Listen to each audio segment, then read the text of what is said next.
اللہ کریم نے قرآن مجید میں فرمایا ہے کہ لَقَدْ مَنَّ اللَّهُ عَلَى الْمُؤْمِنِينَ إِذْ بَعَثَ فِيهِمْ رَسُولًا، فرمایا تحقیق اللہ نے مومنوں پر احسان فرمایا ہے کہ انہیں اپنا رسول عطا فرمایا ہے۔ اس کا صرف ترجمہ کبھی بندے کی سمجھ میں آ جائے نا تو سارا میلاد اس کی سمجھ میں آ جاتا ہے۔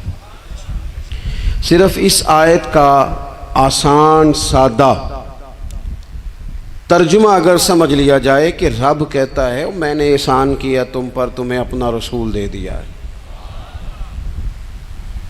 وہ دو عالم کی رحمت ہیں، وہ جہاں چاہتے وہیں رہتے، یہ تو ان کی مہربانی ہے کہ یہ عالم پسند آیا۔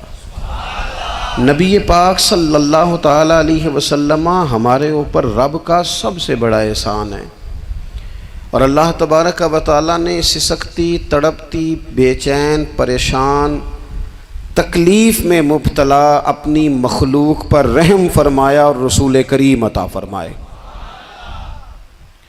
نبی پاک صلی اللہ تعالیٰ علیہ وسلم کی تشریف آوری نے ایک ایک ذرے پر احسان کیا، حضور سے ایک ایک نگر، ایک ایک پتا فیضیاب ہوا، لیکن بعض چیزیں ایسی ہیں جنہیں خصوصی طور پر سرکار نے نوازا، بعض معاملات پر خاص کرم نوازی حضور نے فرمائی۔ ایک اہم مسئلہ ہے عقیدے کا مسئلہ۔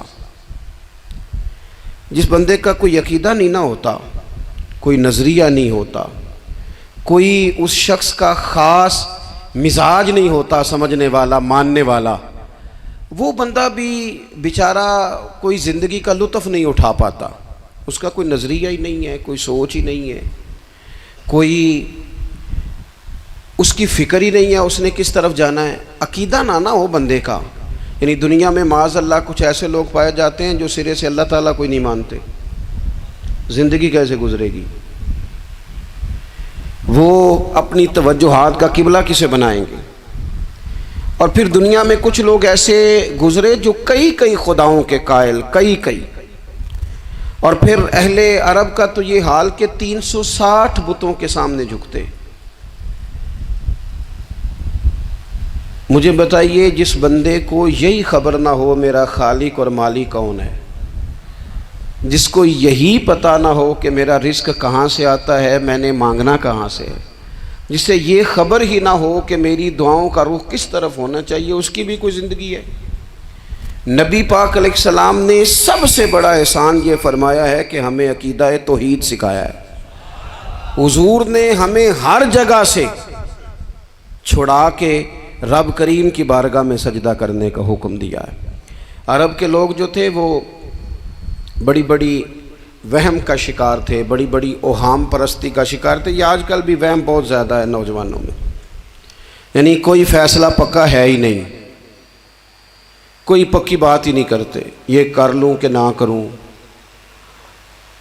اگر آپ کہتے ہیں تو کر لیتا ہوں، ویسے اس میں فلانی کمزوری بھی ہے، اور اگر میں نے نہ کیا تو فلاں مشکل بھی ہے۔ بھئی جس بندے نے قوت فیصلہ ہی نہیں پائی، اس نے ارادہ ہی پکا نہیں کیا کہ اس نے کدھر جانا ہے، تو وہ سفر کیسے کرے گا؟ سفر تو اس بندے کا مکمل ہوتا ہے جو سفر شروع کرتا ہے۔ عرب کے لوگ بھی بڑے اوہام پرستی کا قائل تھے۔ وہ جب قربانیاں کرتے تھے تو ان کا گوشت لا کے کعبے کی دیواروں کے ساتھ ملا کرتے تھے، یہ قبولیت کی علامت ہے۔ سارے کپڑے اتار کے کعبے کا طواف کرتے تھے، جب احرام باندھ لیتے، حج عمرے کا ارادہ کرتے تو دروازوں سے داخل نہیں ہوتے تھے۔ وہ کہتے تھے کہ دروازے گناہگار ہیں اور ہم چونکہ اب نیک کام کر رہے ہیں لہذا اوپر سے ہو کے آئیں گے۔ رسول کریم علیہ السلام نے انہیں ان سارے وہموں سے، ساری پریشانیوں سے، ان ساری بدشگونیوں سے نکال کے کہا اللہ تمہارا مالک ہے، اللہ تمہارا محافظ ہے، ہوگا وہ جو رب چاہے گا۔ ذرا سی بات پہ سہم جانا، ذرا سی بات پہ ڈر جانا۔ حضور نے لوگوں کو قوت فیصلہ عطا کی، اور اتنی بڑی قوت فیصلہ حضور نے دی کہ کل تک جو فیصلہ کر نہیں نہ پا رہے تھے، آج انہوں نے اس طرح کے فیصلے کیے کہ اپنی ساری کی ساری اولادیں لے کر وہ میدانوں میں کھڑے ہو گئے۔ وہ ڈٹ گئے کہ ہم نے کفر کے مقابلے میں جہاد کرنا ہے۔ انہوں نے طے کر لیا کہ حق کیا ہے، سچ کیا ہے۔ نبی پاک علیہ الصلوۃ والسلام نے ہمیں عقیدہ توحید دیا اور وہ طے کر کے دیا ہے نبی پاک نے، سجدہ سوائے اللہ کے کسی کو جائز، اگر کوئی عبادت کی نیت سے کرتا ہے تو سجدہ کفر ہے، اور اگر تعظیم کی نیت سے کرتا ہے تو حرام ہے۔ اعلیٰ حضرت بریلوی رحمۃ اللہ علیہ نے 50 کے قریب دلائل کتاب و سنت سے اور 100 سے زیادہ دلائل فقہ اور اصول فقہ سے بیان فرمائے ہیں کہ کسی اور کے لیے تعظیمی سجدہ بھی حرام ہے۔ نبی پاک علیہ السلام تشریف فرما تھے تو کچھ جانوروں نے آ کے حضور کے قدموں پہ سجدہ کیا، پیش نظر ہے وہ نوبہار اور سجدے کو دل ہے بے قرار، روکیے سر کو روکیے یہی تو امتحان ہے۔ کچھ جانوروں نے جب سجدہ کیا تو صحابہ عرض کرنے لگے یا رسول اللہ صلی اللہ تعالیٰ علیہ وسلم ہمارا بھی دل کرتا ہے، تو حضور نے فرمایا بھی سجدہ سوائے رب کے کسی کے لیے جائز نہیں ہے، ہاں اگر جائز ہوتا تو میں خاتون سے کہتا کہ اپنے شوہر کو سجدہ کرے۔ نبی پاک علیہ الصلوۃ والسلام نے حد بندی کر دی۔ اور پھر دیکھیں یہ جو ہم میلاد مناتے ہیں نا، یہ میلاد اللہ تعالیٰ کی توحید کا بہت بڑا اعلان ہے۔ ہم کہتے ہیں نبی پاک کا میلاد ہوا، جس کا میلاد ہوتا ہے وہ خدا نہیں ہوتا، جو پیدا ہوتا ہے وہ رب۔ جب ہم میلاد منا رہے ہوتے ہیں تو ہم یہ بتا رہے ہوتے ہیں بھئی حضور خدا نہیں، حضور تو 12 ربیع الاول کو پیدا ہوئے، تو جو پیدا ہو رب پیدا، لم یلد ولم یولد، اللہ تبارک و تعالیٰ پیدا نہیں ہوتا، مالک تو ازلی ابدی شانیں رکھتا ہے۔ اس لیے عقیدہ توحید بندے کو مضبوط کر دیتا ہے۔ انسان جب عقیدہ توحید والا ہو جاتا ہے، اور نبی پاک علیہ السلام دنیا میں رب کی طرف بلانے آئے، وداعیا الی اللہ باذنہ وسراجا منیرا، حضور نے لوگوں کو اللہ کی جانب دعوت دی۔ جب انسان توحید والا ہو جاتا ہے تو مضبوط ہو جاتا ہے، وہ کسی سے نہیں ڈرتا، وہ سمجھتا ہے ہونا تو وہ ہے جو میرا رب چاہے گا، مجھے پریشان ہونے کی ضرورت کیا ہے۔ پھر اس کا بھروسہ بھی اللہ تعالیٰ پر، اس کی امیدیں بھی اللہ رسول سے، اس کی توجہات کا قبلہ بھی سارا ادھر ہی۔ تو حضور نے لوگوں کو عقیدہ دیا، مضبوط کیا۔ رسول پاک صلی اللہ تعالیٰ علیہ وسلم نے ذہنوں کو پختگی عطا فرمائی۔ تو سب سے بنیادی چیز حضور کا جو احسان ہے وہ عقیدہ ہے۔ پھر بعض خاص طبقات پر حضور نے خاص احسان کیا۔ آج بھی پوری دنیا میں ڈنڈورا پیٹا جاتا ہے عورتوں کے حقوق کا، پوری دنیا کے اندر، اور بعض لوگ عورتوں کو بڑا دھوکہ دیتے ہیں، کہتے ہیں تمہیں حق نہیں ملتے لہٰذا تم سڑکوں پہ آ جاؤ، معاذ اللہ، تمہیں حق نہیں ملتے لہٰذا تم معاذ اللہ بازاروں کی رونق بن جاؤ۔ عورتوں کو بڑا پریشان کیا جاتا ہے حقوق کے تعلق سے۔ نبی پاک علیہ السلام کی آمد سے پہلے کوئی خاتون کے ساتھ سلوک اچھا نہیں کیا جاتا تھا، اس کا کوئی جائیداد میں حصہ نہیں تھا۔ عورت کا خامد اگر فوت ہو جاتا تو وہ اپنے سسرال کے خاندان کی پراپرٹی بن جاتی معاذ اللہ، اور جس کے مرضی چاہے سپرد کر دیتے۔ ہندوستان کے بعض علاقوں میں ایسی کبھی رسمیں بھی پائی جاتی تھی کہ بعض عورتیں اپنے خامد کے ساتھ جل جانا مناسب سمجھتی تھی کہ بعد میں کوئی زندگی تو ہوگی نہیں، اور بیوہ خاتون اور طلاق یافتہ خاتون، اس کے بارے میں تو لوگوں کا خیال تھا کہ شاید یہ خاتون بالکل سوسائٹی اور سماج کا حصہ ہی نہیں ہونی چاہیے۔ قربان جائیں، یہ اعزاز میرے نبی پاک نے دیا ہے۔ حضور نے پہلی شادی ہی اس خاتون سے کی ہے جن کا پہلے بھی نکاح ہو چکا تھا، اور خاتون کو حضور نے حقوق دیے، جائیداد میں حصہ دیا۔ کہا جو بیٹیوں کی بہنوں کی پرورش کر کے آئے گا اور اچھی پرورش کر کے انہیں روانہ کر دے گا، جس طرح میری 2 انگلیاں جڑی ہوئی ہیں میرے ساتھ جڑ کے جنت میں جائے گا۔ اور ایک روایت میں فرمایا کہ جب کسی کے ہاں بیٹی پیدا ہوتی ہے نا تو اللہ فرشتوں کو بھیجتا ہے، اور وہ اس کے گرد کھڑے ہو جاتے ہیں اور گھر والوں کو سلام کہتے ہیں، اور کہتے ہیں یہ ضعیفہ ایک ضعیفہ سے پیدا ہوئی ہے، یہ کمزور یعنی صنف کے لحاظ سے کمزور نازک بچی ایک نازک ماں سے پیدا ہوئی ہے۔ فرشتے کہتے ہیں جو اس کی پرورش کرے گا نا اللہ قیامت تک اس کی مدد کرے گا، اس کی ہمیشہ مدد ہوتی رہے۔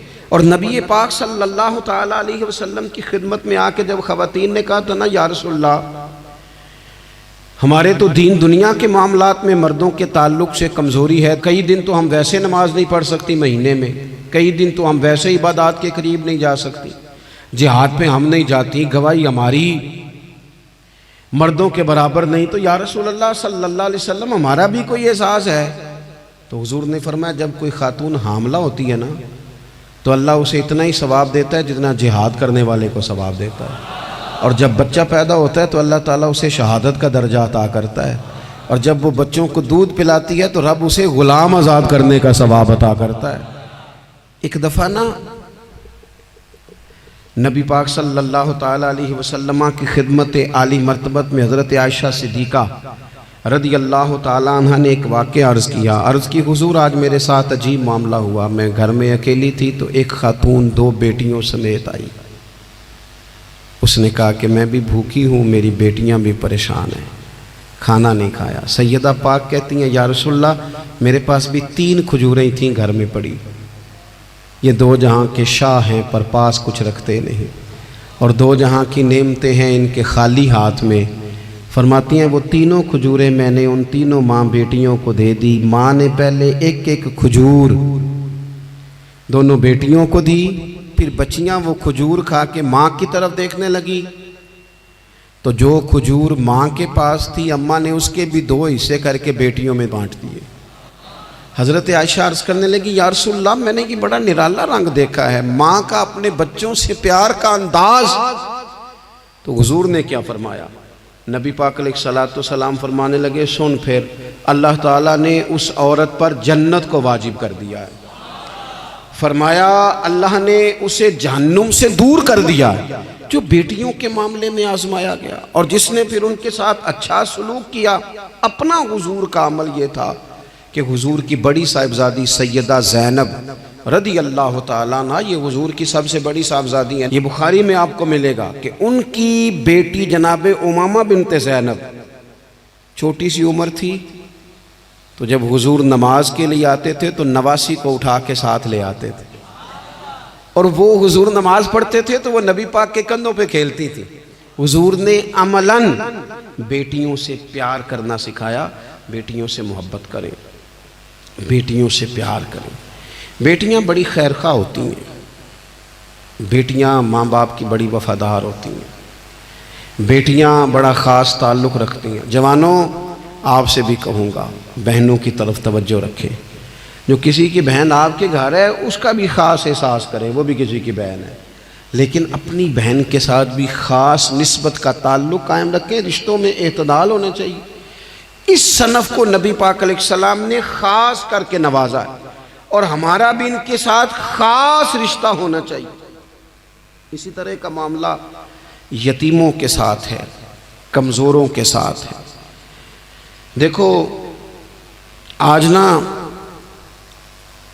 ہمارے ہاں کمزوروں، غریبوں، مسکینوں، یتیموں کی مدد تو کی جاتی ہے، لیکن انہیں لوگ اپنے ماحول کا حصہ نہیں بناتے۔ یعنی کبھی گئے تو غریبوں میں آٹا بانٹ آئے، کبھی گئے تو غریبوں میں جا کے کپڑے تقسیم کر آئے، کبھی گئے تو غرباء کو کچھ وقتی طور پر کچھ ضروریات زندگی دے دیں، کبھی عیدیاں بانٹ دیں، کبھی سیلاب زدگان میں چلے گئے۔ غرباء کو کچھ نہ کچھ صدقات تو دے دیے جاتے ہیں، ان پر کچھ خیرات تو کر دیا جاتا ہے، لیکن انہیں سوسائٹی کا ماحول کا حصہ نہیں بنایا جاتا۔ ایسا نہیں ہوتا کہ ان غرباء کے بچوں کو اٹھا کے بڑے شہروں میں لایا جائے، ان کی تعلیم کا خیال کیا جائے، انہیں اپنے ماحول میں رکھا جائے، ان کی بہترین پرورش کا بندوبست کیا جائے۔ کائنات میں بڑے لوگوں نے کام کیا ویلفیئر کا، بڑے لوگوں نے غریبوں کے ساتھ تعاون کیا، بڑے لوگوں نے محبت کی، سب قابل تعریف ہے، لیکن ہم نے یہ کیا کہ ان کی امداد تو کی، لیکن ان کی محرومیوں کا ازالہ نہیں کیا۔ اور وہ امداد لے رہے تھے تو ان کی پچھلی نسل بھی امداد لے رہی تھی، یہ نسل بھی امداد لے رہی، اور خدا نہ کرے کہ اگلی نسل کو بھی امداد لینا پڑے۔ میرے نبی پاک صلی اللہ تعالیٰ علیہ وسلم کا انداز کچھ اس طرح کا ہے کہ امام بہقی نے لکھا ہے، حضرت بشیر بن عقبہ رضی اللہ تعالیٰ عنہ کہتے ہیں میرے والد انتقال کر گئے تھے، اور میں ایک جگہ پہ بیٹھ کر رو رہا تھا کہ نبی پاک صلی اللہ تعالی علیہ وسلم میرے قریب سے گزرے، کیوں روتے ہو؟ یا رسول اللہ میرے والد کا انتقال ہو گیا، میری والدہ رخصت ہو گئی۔ تو یہ ہمیں حضور نے سبق دیا ہے، یہ یتیموں غریبوں کا خیال رکھنے کا یہ بھی ایک نقطہ، یہ بھی انداز ہے۔ کائنات کا بڑے سے بڑا درد دل رکھنے والا بندہ یہاں تک نہیں جا سکتا جو میرے رسول کریم نے بیان فرمایا۔ کہتے ہیں نبی پاک علیہ السلام فرمانے لگے، بشیر بن عقبہ کیا تو اس بات پر راضی نہیں کہ میں تیرا باپ ہوں اور عائشہ تیری ماں ہو؟ آنا تجھے ہم شامل کر لیں اپنے گھرانے میں، آ جانا، مکمل تیرے معاملات کا خیال کیا جائے، تو آ جا۔ اتنا بڑا درجہ نبی پاک نے تو حضرت سلمان فارسی کے بارے میں بھی فرمایا کہ میں نے انہیں اپنی اہل بیت میں شامل کر لیا۔ رسول اللہ صلی اللہ تعالی علیہ وسلم غرباء کے لیے، مساکین کے لیے، یتیموں کے لیے، ناداروں کے لیے جو خاص احسان بن کے آئے، وہ یہ والا لہجہ نہیں کہ ہم مطمئن ہو گئے کہ ٹھیک ہے ہم گئے تو تھے، اتنے پیکٹ بانٹ تو آئے، اتنا کچھ ہم نے دے تو دیا، فلانا کام کر تو لیا، اور وہ بھی کب تک کیا؟ جب تک خبریں تیز تھیں۔ ہمارے ملک میں سیلاب آیا، میڈیا نے خبر دی، شور ہوا، لوگوں نے بڑی کوشش کی، الحمدللہ بڑے اچھے جذبات کا اظہار کیا، ڈھیر سارے لوگ وہاں گئے۔ میں آپ سے پوچھتا ہوں کہ کیا سیلاب زدگان سارے اپنے اپنے گھروں میں چلے گئے؟ ان کے گھر بن گئے؟ لیکن ہمارے جذبے کیوں ٹھنڈے ہو گئے؟ اس لیے کہ خبریں ٹھنڈی ہو گئی۔ ہم تو چلتے ہیں ٹرینڈ کے ساتھ کہ آج کل ٹرینڈ کیا ہے، اگر خبر ادھر کی ہے تو ذوق ادھر کا ہے، خبر ادھر کی ہے تو ذوق ادھر کا ہے۔ دیر پا کام کرنا اور خاص جذبات پیدا کرنا ان لوگوں کے لیے۔ حضرت سیدنا عبداللہ بن ابی اوفا رضی اللہ تعالیٰ عنہ روایت کرتے ہیں، ایک یتیم بچہ آیا تھا، اس نے عرض کی حضور میری ماں بھی بھوکی ہے اور میری ایک ہمشیرہ ہے وہ بھی بھوکی ہے، اے روٹی دا دکھ نہ پوچھو، روٹی تے بندہ کھا جاندی جے۔ یہ جو بھوک ہوتی ہے نا، بھوک، بہت سارے لوگ نا، میں ایک شادی میں تھا تو وہاں ایک دو لوگ کھانا کھا رہے تھے، تو بعض لوگ انہیں دیکھ دیکھ کے مذاق کر رہے تھے، ویڈیو بنا رہے تھے، کہتے دیکھو کھانا ہی نہیں آتا، کیا انداز ہے، سارا ان کا منہ جو ہے وہ کھانے سے بھر گیا، ہاتھ دیکھو کہاں تک ان کے لتھڑ گئے، کیا انداز ہے۔ تو میں نے کہا تم ان کے کپڑے بھی تو دیکھو نا، انداز، بیٹھنا اٹھنا، کپڑے پہننا، یہ غریبی کا پتہ دیتے ہیں۔ بھوک جب تیز لگی ہو پھر کھانے کے آداب لوگوں کو یاد نہیں رہتے۔ غربت نے میرے بچوں کو تہذیب سکھا دی، اب وہ سہمے ہوئے رہتے ہیں، شرارت نہیں کرتے۔ وہ عزیز ہوتا یہ ہے کہ جب انسان کو بھوک شدید لگی ہو نا، پھر اسے ڈاکٹر کی ہدایات نہیں یاد رہتی، پھر تو پیٹ کی آگ بجھانے کو لوگ دوڑتے ہیں۔ تو کہتے اس بچے نے آ کے عرض کی، یا رسول اللہ صلی اللہ تعالی علیہ وسلم ماں بھی بھوکی ہے، بہن بھی بھوکی ہے۔ حضور نے نا اسے 21 کھجوریں عطا فرمائیں، فرمایا 7 تیری، 7 تیری بہن کی، 7 تیری والدہ کی۔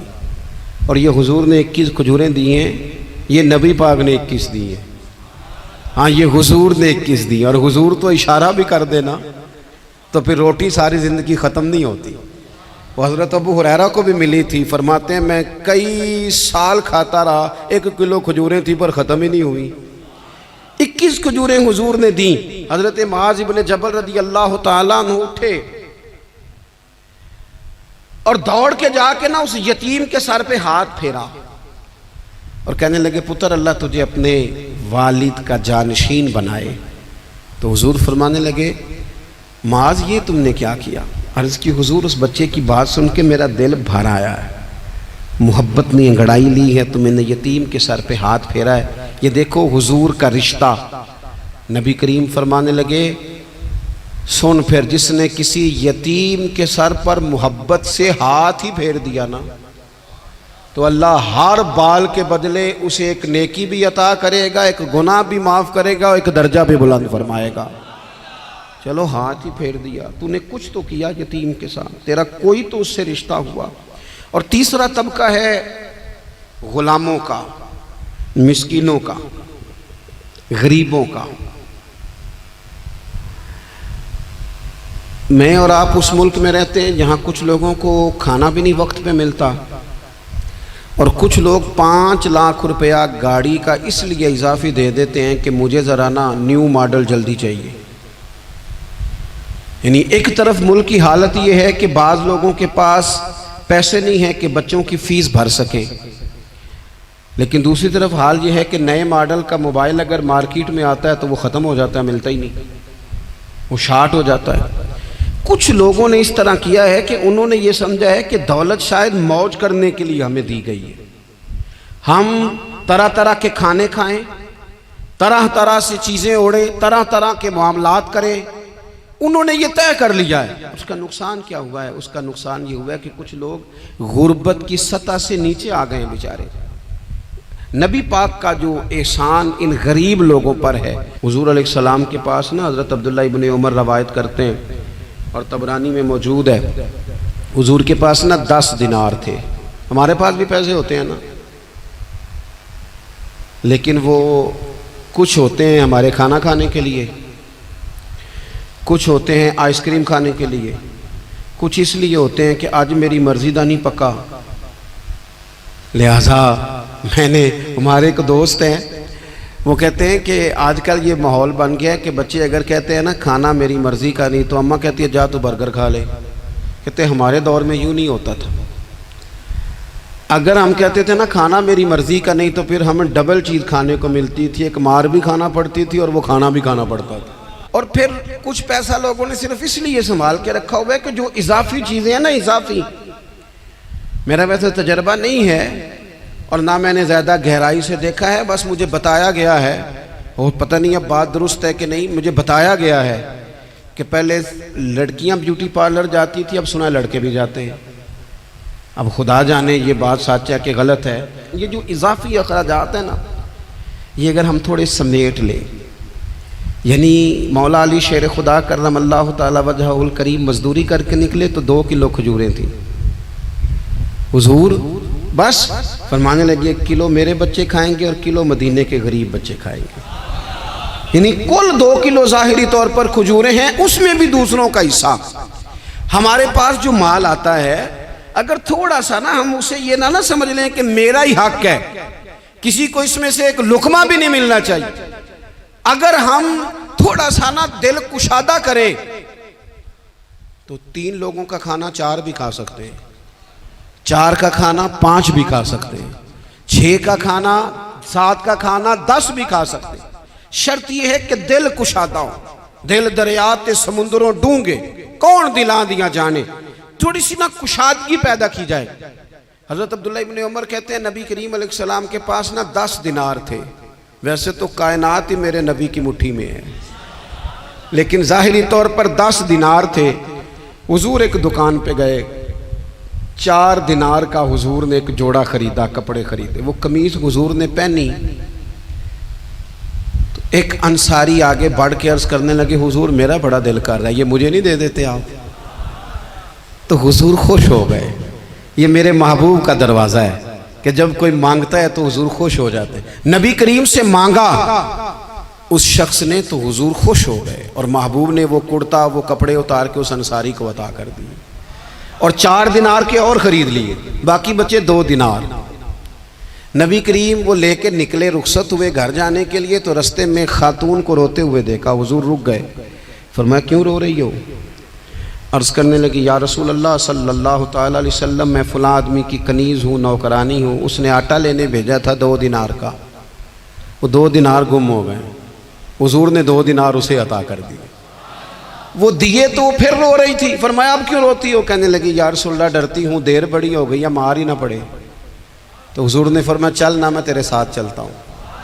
حضور ان کے گھر گئے، وہ اہل ایمان کا گھر تھا جن کی وہ کنیز تھی، جا کے کہا السلام علیکم، اندر سے جواب ہی نہیں آیا، پھر فرمایا السلام علیکم، کوئی جواب ہی نہیں آیا۔ محبوب کا طریقہ مبارکہ تھا 3 دفعہ دستک، پھر واپسی، تیسری دفعہ کہا السلام علیکم تو وہ سارے بول پڑے وعلیکم السلام یا رسول اللہ۔ حضور ماں باپ قربان، تو حضور فرمانے لگے میں نے پہلے بھی 2 دفعہ سلام لیا، بولا کوئی نہیں۔ کہا یا رسول اللہ اپنے نصیب تھے نا کہ ہم پہ سلامتیاں بھیج کون رہا ہے، ہم نے سوچا ذرا 3 دفعہ مل جائے سلامتی، ذرا مل جائے نا، حضور سلامتی بھیج رہے ہیں تو آتی رہے نا۔ تو محبوب کریم علیہ السلام فرمانے لگے یہ تمہاری کنیز وہاں کھڑی رو رہی تھی، اس بیچاری کے 2 دینار گم ہو گئے تھے، اسے دوبارہ سامان لاتے کچھ دیر ہو گئی، اس پر سختی نہ کرنا، مارنا نہ۔ غلام کہنے لگے حضور اس خاتون کے قربان جائیں جو ہمارے کریم رسول کو ہم جیسے غریبوں کے گھر تک لے آئی ہے، مارنا کیا، ہم اسے آزاد کرتے ہیں، یہ آزاد ہے اللہ کی رضا کے لیے۔ یہ دیکھو یہ میرے نبی پاک کا انداز ہے۔ حضور نکلے تو جناب عبداللہ ابن عمر فرماتے ہیں رسول کریم فرمانے لگے شکر ہے اللہ تعالیٰ کا، 10 دینار تھے، ایک انصاری نے بھی قمیض پہن لی، میں نے بھی قمیض پہن لی، اور رب نے ایک کنیز کو آزاد بھی فرما دیا۔